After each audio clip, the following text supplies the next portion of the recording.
What's up guys? The $1,000,000 question for this week is Goliath worth it? Well, let me first share with you my experience. I had to spend 4 keys to get him. Well, but it is what it is. It feels bad, but overall I know that I'm okay because I managed to get Grand Poo as well, so that's 2 series 5 cards for me. I also got Cersei, but Cersei is kind of redundant, and yeah, so economically, mathematically, I'm actually better off in terms, rather than keeping that 4 keys to for the new economy. So yeah, now let's go into Goliath. How strong is he? I managed to climb all the way from 73 to currently 89.5. I'll continue my climbing later. Okay, with this Goliath ongoing Doom deck, which I do believe might be the best deck for Goliath. Now, Goliath has been a very strong stat stick in this particular deck.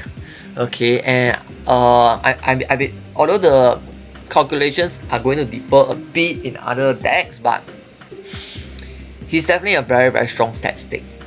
Now let me explain.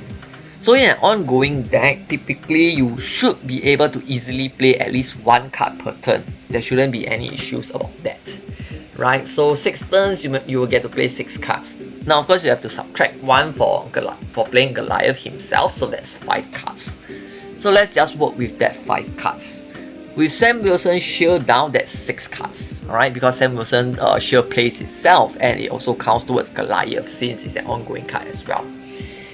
With Doom 2099, if you played Doom 2099 on turn 4, just turn 4, I'm not even talking about turn 3, which is actually what we hope to achieve because we have Zabu trying to cheat out Doom 2099. Alright, but let's just talk about turn 4. So he creates a Doom board on 4, 5, and 6. In other words, he creates 3 Doom boards. That means there will be 9 ongoing cards for Goliath. 9. And you add to his existing 1 power, he becomes a 210. He becomes a 210, and if you add in Blue Marble, he becomes a 211. If you manage to play Spectrum, he is a 213.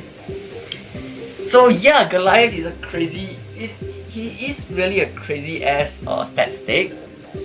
He is living up to my expectations. I did mention that I do believe that Goliath is going to be an S tier kind of card. Okay, and I still stand by it.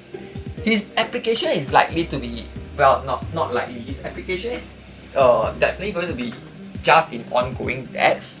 Alright, but in terms of his archetype, he is definitely an S tier level kind of card.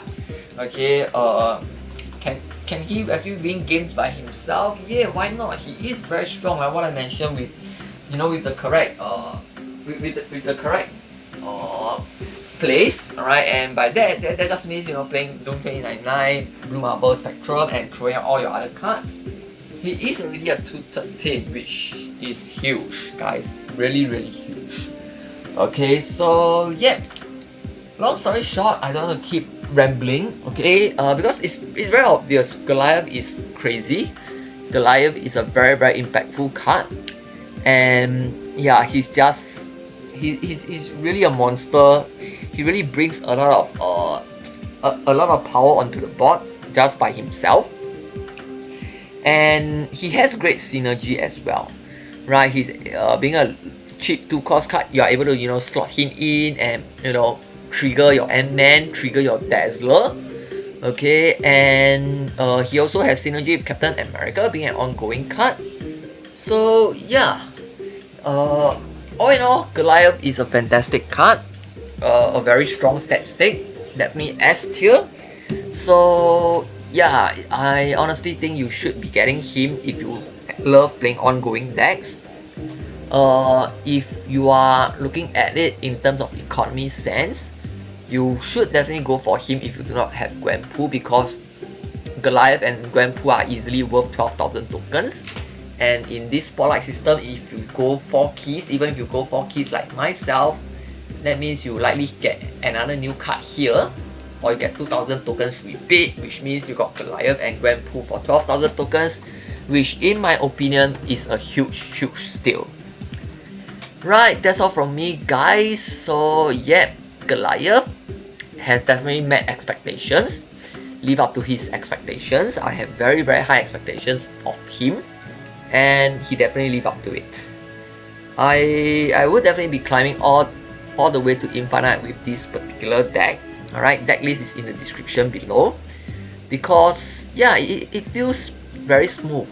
Alright, it just it's not a deck that is overpowered.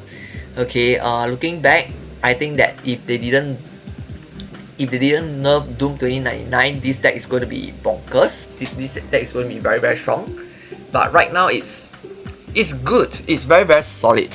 Alright, but it doesn't feel overpowered because sometimes you don't get your draws. Sometimes things get a little bit awkward as well. But yeah, it's a solid deck. I mean, there is no perfect deck. Alright, and but it feels good when you win. It really feels good when you win, because you know, when things fall nicely into play, and you just look at the numbers that you have. You look at your Goliath, you look at your Captain America that has game power, both Captain America that have game power. You play down Blue Marble and see your board glows up. You play down Spectrum and you see, wow, it hits so many cards. This deck is just, you know, really lovely to play. It just feels really good, right? As for if you want to have an alternate deck to try, you can try in this particular ongoing deck. Okay, I believe this maybe prior to Goliath, this was definitely accepted as the best Sam Wilson deck. This was also the deck that I used to climb to Infinite last season. Alright, obviously Goliath wasn't inside. Right, Goliath used to be Lizard, but well, Goliath doesn't require Luke Cage to protect his, you know, power. And anyway, he's way more than a 2/6. So a massive upgrade, a very massive upgrade. Right, but having said all that, okay, I don't think it's unfair for me to say, because it's obviously a very massive upgrade. Okay, I haven't actually played any games with this particular deck, with this particular shell, because yeah, I've played a lot of this shell last season already. So yeah, I'm not going to play around with this particular deck first, but it's obvious because Goliath power is way more than Lizard. That's number one. Number two, you are not inclined to play Luke Cage to protect that power. Okay, so you can play other things if you didn't draw your Anti-Venom. So there is a lot more flexibility in that sense. Whereas in the past, if you are playing Lizard, you likely have to protect it with a Luke Cage. And Luke Cage represents a tempo loss for you, right? If you didn't play Anti-Venom. So that's all from me, guys. Both the deck list for both decks will be given in the description below. So happy snapping. See you at Infinite.